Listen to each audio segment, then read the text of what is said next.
Welcome to Oxford News This Week. I'm Elgin Nichols. And I'm Terry Stiles. You will not want to miss the latest chapter in the international Wei Ming story and a building in Addison Township completely destroyed by fire. Stay tuned. Learn more about these stories and others. The Oxford News begins right now.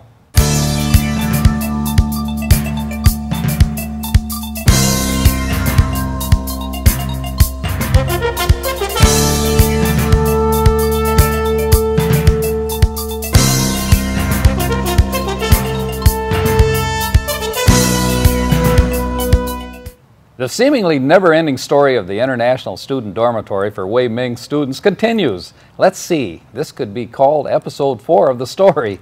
It appears Wei Ming put an abrupt halt to the latest plans for building the proposed dormitory on North Oxford Road after the Oxford Township Planning Commission asked to suspend any future Zoning Board of Appeals actions due to purchase issues governing the Oxford Road property.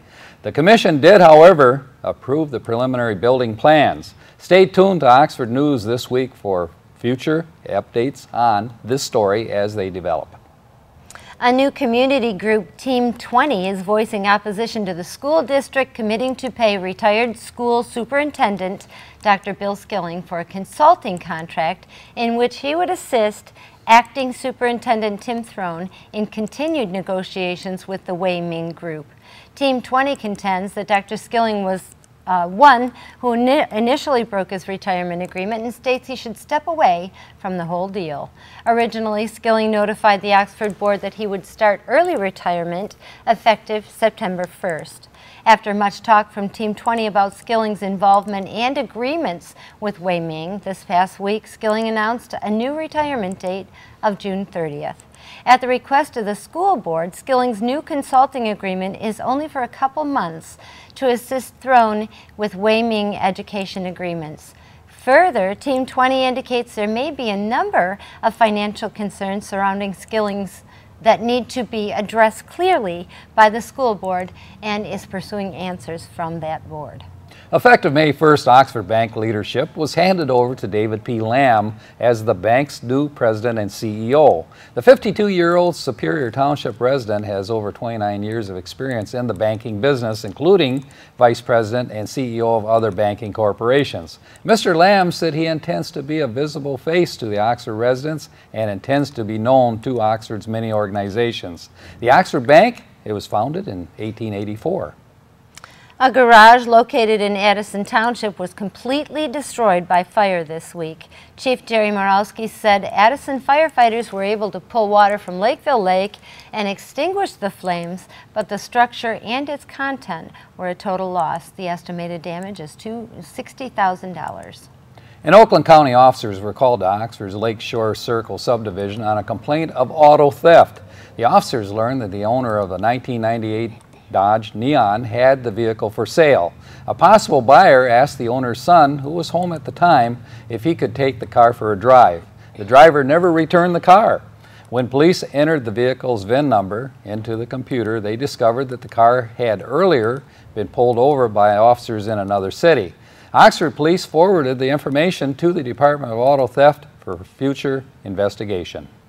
Well, it's finally time for yard work to begin, but before you go out and trim your trees, make sure they are your trees on your property and that it is in fact your property. While the Red Barn subdivision was established in the early 60s, two neighbors somehow lost track of their property lines. Police were called when one homeowner claimed his neighbor was guilty of unauthorized encroachment by removing property line stakes from his property and trimming trees not belonging to him. The neighbor denied altering the property lines, but he did admit to trimming the trees.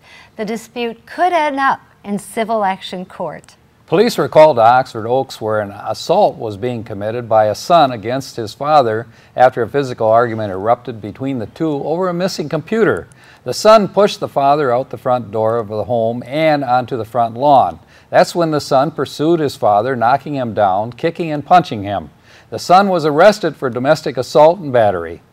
A 29-year-old Oxford man is dead from what appears to be an overdose. His roommate found the man slumped over a desk in his room. Needles and a white powdery substance was next to the body.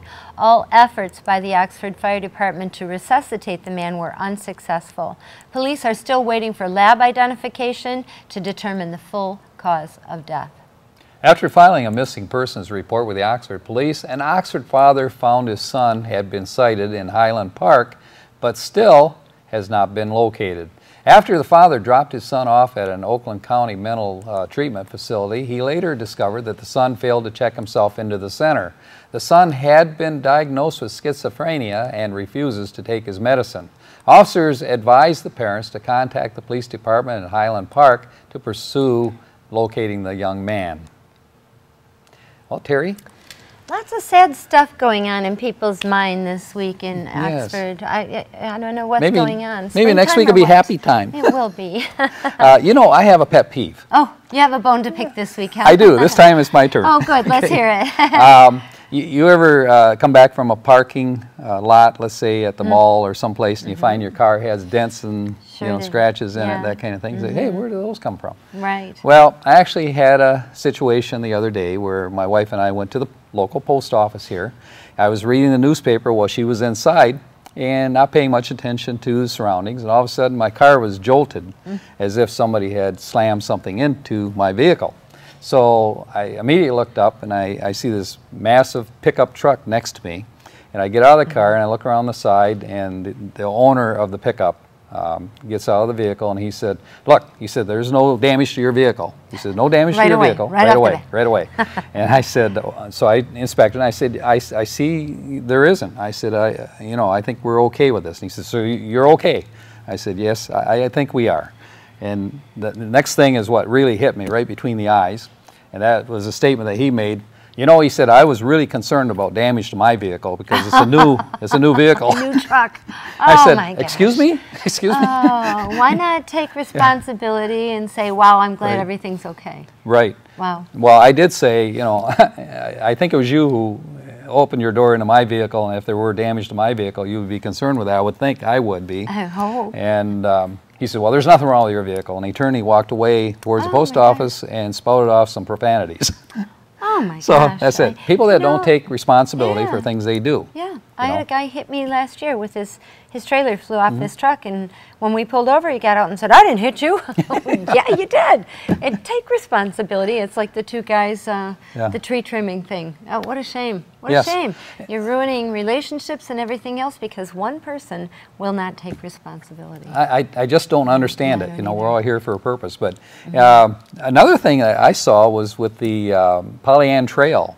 They're having difficulties out there with people not taking responsibility for their dogs. The dogs, right, right. Can you say poo? Yeah. Because they have a poo problem out there. Yeah, isn't that a shame? Yeah. They don't have one in their yard, however. No. It's just not caring about your fellow man, and we need It's more sad. of that around here. I know that our community is growing, and so it's harder to know the people that you're coming across every day, but still have some appreciation for their little bubble and how they want their world to be. So. Well, we know that there are some really nice people in Oxford and surrounding area. There's proud of also some Oxford. stinkers out there. So. Yeah. Well, where are their mom and dad? So I'm proud of Oxford. That's Oxford News this week. If you want to learn more about these stories and others, go to your local store and pick up a copy of the Oxford Leader newspaper, or better yet, catch us right here on OCTV channel 191 for Charter and AT&T for 99, or 99 for AT&T. We'll get it right Oh, yet. I'm dyslexic. But coming up next on OCTV, tune in for Oxford Local Sports, and then catch Oxford School News with John Ochins. Also, Dave Kenny will bring us Auto Talk and Science in the News. I'm Terry Stiles, and this is Oxford News This Week, where your news is closer to home. And I'm Elgin Nichols. Remember, always be kind to your friends and neighbors, and thanks for watching. Your local business. Your police department. Your local business. Your Village of Oxford. The schools.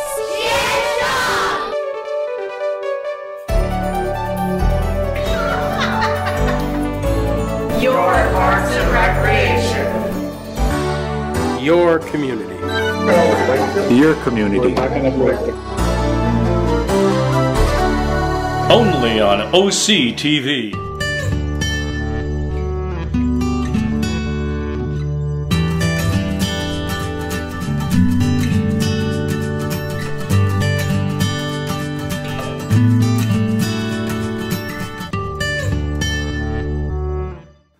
I'm John Ochins, and welcome to the Oxford Wildcats School Update. Some changes in personnel at the admin office of Oxford Schools. Pamela Anstey, Assistant Superintendent of Business and Finance, resigned last week, reportedly for personal reasons. She was appointed to that position in January of 2014. Michael Dixon, a retired school finance consultant, has been hired to replace her temporarily. In addition, Fred Schubach, our controller for the last 4 years, submitted his resignation.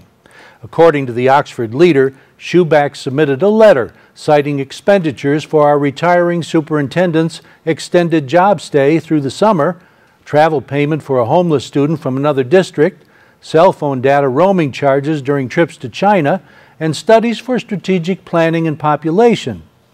Retiring Superintendent Skilling has since changed the date of his departure to June 30th. As for the $2,800 roaming charges, they were supposedly due to back-to-back trips to China last November, where Skilling says he activated a roaming feature on his phone when he sent a document to architects and he didn't realize it. The transportation issue was related to a payment of $9,000 to another district for bringing a child here. According to the article, it was a voluntary payment that Schubach recommended against paying. As for travel, Skilling says the district has paid $977 for airline tickets to China this year. He says he doesn't know why Schubach is questioning the studies. Skilling also says Schubach is the best controller he ever worked with, and he is surprised by the letter. Some great contest news from the high school. From the robotics team, in fact, Team Torque 2137. They're back from St. Louis. There were 600 teams there during the World Finals. After 4 days of hard work, they became the Tesla Field Division finalist.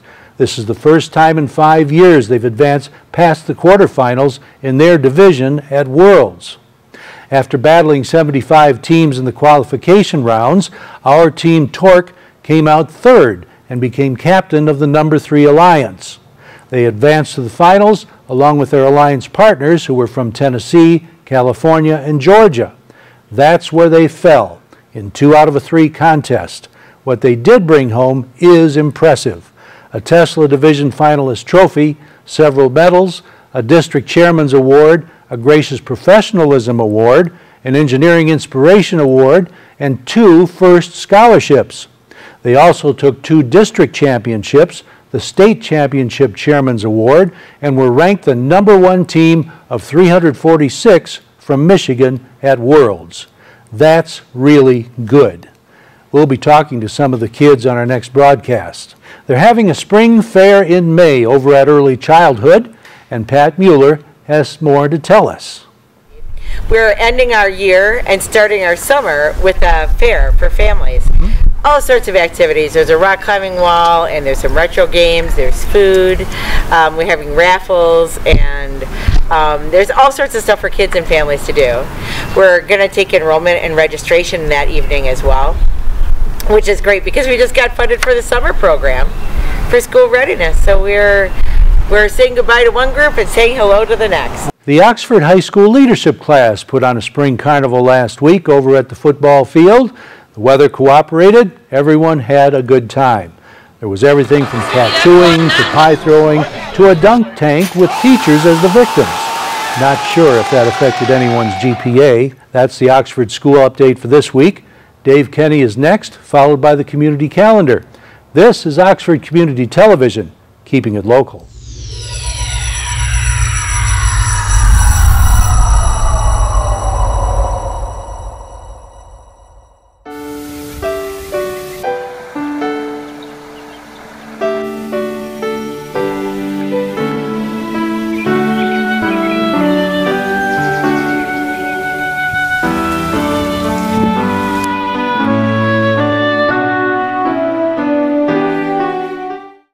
Welcome to this edition of Auto Talk. I'm Dave Kenny, and these stories are taken from the publication Automotive News.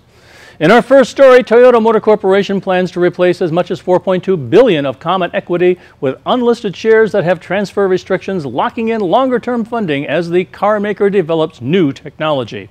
The automaker will sell as many as 150 million Model AA shares named after its first passenger car, it said in a filing to Japan's finance ministry and on its website. The timing of additional sales hasn't been decided, but they aren't expected to take place more than once annually, Toyota said. Toyota began sales in December of the Mirai sedan, its first production car to run on hydrogen and emit only water.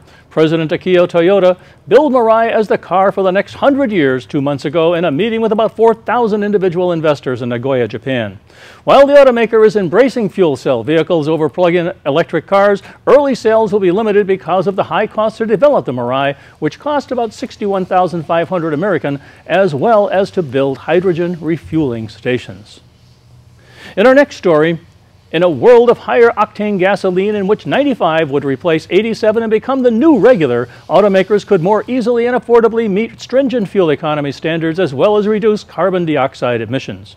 During a panel discussion at the SAE World Congress, representatives from Ford, General Motors, Chevron, and an ethanol trade group agreed that raising octane would allow gasoline engines to run more efficiently, boosting fuel economy between 3 and 6% and lowering CO2 emissions by around 2%. Octane is a measurement of a fuel's resistance to igniting when compressed in an engine cylinder. Raising octane allows engineers to increase the engine's compression ratio, which in turn enables an engine to run with greater thermal efficiency and produce more power from less fuel. Increasing compression in an engine is a quick and easy and expensive change that can usually be accomplished with slightly reshaped pistons or modifications to the cylinder head. But high-octane gasoline costs significantly more than regular, about 37 cents per gallon on the average about 2 weeks ago, according to the U.S. Energy Information Administration. That gulf has grown in recent years as premium gasoline's share of the market has decreased to roughly 13%. Automakers are reluctant to force consumers to pay for more for gasoline and have not been lobbying for higher octane, but that could be changing. With the government-mandated fleet average fuel economy standards gradually increasing to 54.5 miles per gallon in the 2025 model year, automakers are running out of inexpensive ways to boost fuel economy. Panel moderator Dean Tomachik, FEE Inc.'s Vice President of Passenger Car and Light Duty Engine, says raising compression ratio from 8.1 to 12.1 could yield as much as a 10% gain in fuel economy in some engines burning 102 octane super premium, a grade right now that's available in Germany. Stephen Gill, Ford's chief engineer for engine systems, says his engineers tested a high compression 3.5-liter turbo V6 such as the one used in the F-150 pickup and recorded efficiency gains of nearly 5%. Panelist Amir Maria, a research engineer for Chevron Energy, said that there would be little benefit for most drivers if 87 octane were replaced with 95 because most of today's vehicles have been calibrated to run on 87 octane. Raising octane would have little impact on the current fleet, he said. At 25 cents per gallon difference, the cost to the consumer to use premium adds $1,500 over 200,000 miles. And on the recall front, Ford Motor Company is recalling about 390,000 cars for an issue that could prevent the doors from latching or allow them to open unexpectedly while driving. The recall covers the 2012 to 2014 Ford Fiesta, 2013 to 2014 Ford Fusion, and 2013 to 14 Lincoln MKZ, all of which were built in Mexico. Ford says it knows of 2 minor injuries caused by a door bouncing back when someone tried to close it, and in one incident, a door opened and struck another vehicle as the driver was pulling into a parking space. It has received 69 complaints of doors opening while the vehicle was in motion, according to NHTSA documents. The problem is related to the potential for a Paul spring tab to break in the latch. Ford said dealers will be instructed to replace all 4 of the car's door latches for free. Well, that's all for this edition of Auto Talk. I'm Dave Kenny, and as always, may the wind be at your back as you cruise down life's highways. Stay tuned to Oxford Community Television, and we'll be right back. You're watching Oxford Community Television, keeping it local.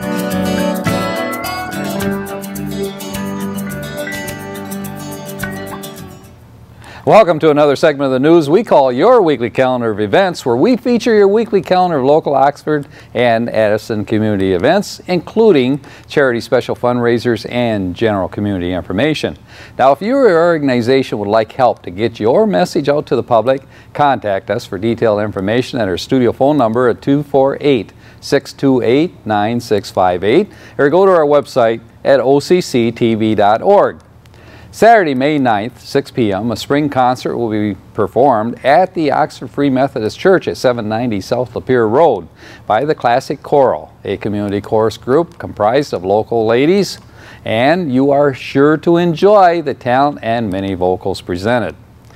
The North Oakland Household Hazardous Waste Consortium, known as NOHAZ, will collect hazardous waste items, drop off household paints, stains, and antifreeze, pesticides, computer electronics, and much more on the following dates and places. 8 a.m. to 2 p.m. Saturday, May 16th at the Oxford Middle School.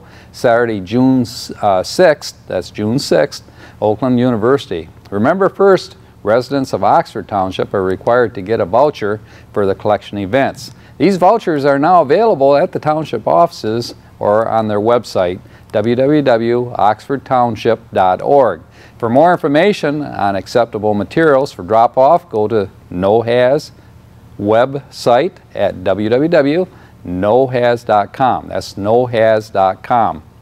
A quick reminder from your Oxford Township Parks and Recreation. Family season passes are now available at the Parks and Recreation office in downtown Oxford, and for this year's Seymour Lake Splash Pad. 2015 year family passes are $25 for Oxford residents and $50 for non-resident family. The splash pad will be open Memorial Day through Labor Day, weather permitting. See posted hours at the location. Play a part in keeping our lakes, streams, and rivers clean. Report activities that are causing water pollution, such as contamination to our lakes, rivers, and streams, or if you see someone dumping unknown liquids into the storm drains and other surface waters. Contact Oakland County 24-hour pollution hotline at 248-858-0931. This message is brought to you by the Water Resources Commissioner, WRC. Your local Oxford Chamber of Commerce is looking for sponsors to participate in their May 31st second annual Oxford Chamber Challenge 5K Run Walk and 10K Run. If you would like to sponsor this year's charity event, call 248-628-0410 and ask for Nicole Alexander, their director. If you represent an organization wishing to show your support for our local Oxford school sports, music, concerts, or any of the many programs broadcast by our TV station, you could become a sponsor or an underwriter of OCTV. A promotional television spot would be created and recognition would be given to you by our sports announcers during the event. It's easy and it's inexpensive. For more information, contact our TV station manager, Bill Service, at 248-628-9658, or you can send a message of interest to Bill's email address, manager@occtv.org. Now, we at Oxford Community TV would like our television viewing public to learn more about your club or organization's special upcoming event or charity. So, if you would like to get your special event mentioned on our television show, call us at 248-628-9658, or again, go to our website at occtv.org. Just one final reminder, you can locate our OCTV program schedule by going to our website, occtv.org, and clicking on Schedule. There you will find a list of OCTV broadcast programs, dates, and times. And one program I highly recommend is Bill Service, who always has interesting local stories and interviews on his Our Community Access program. Just check it out. This is Oxford Community Television, OCTV. I'm your host, Elgin Nichols. We invite you to join us again for the next segment of your weekly calendar of events.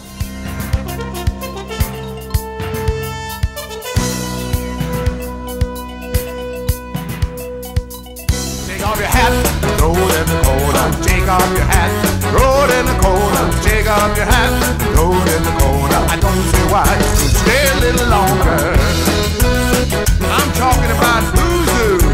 Woo! Boozoo, that's who. Oh, yeah.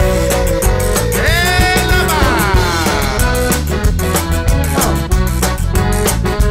oh, yeah. Come on down. Stay a little longer.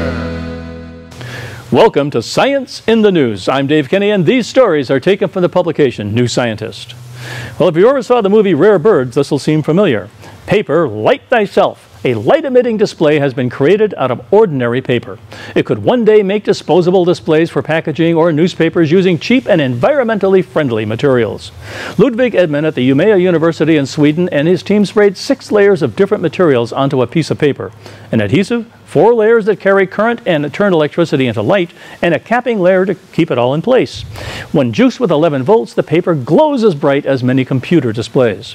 Edmund says it could be a low-cost alternative to LEDs, which are usually used for illumination, and OLEDs, which are used for high-end displays. LEDs are efficient but expensive, so a cheap, eco-friendly version could have traction.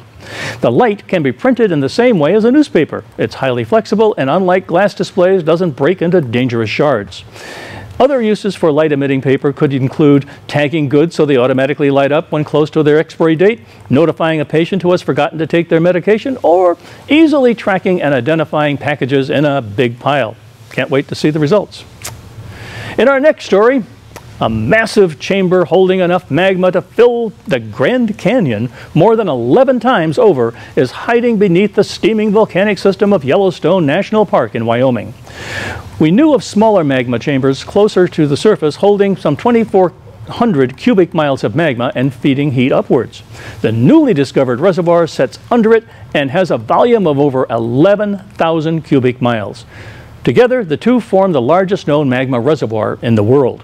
The discovery of the much larger reservoir at a depth of 12 to 31 miles helps to solve a long-running puzzle related to carbon dioxide spewing out from the huge steaming caldera volcano at Yellowstone, creating ripples of tiny earthquakes as it does so. The problem is that the upper magma chamber is much too small to account for the almost 50,000 tons of carbon dioxide discharged daily.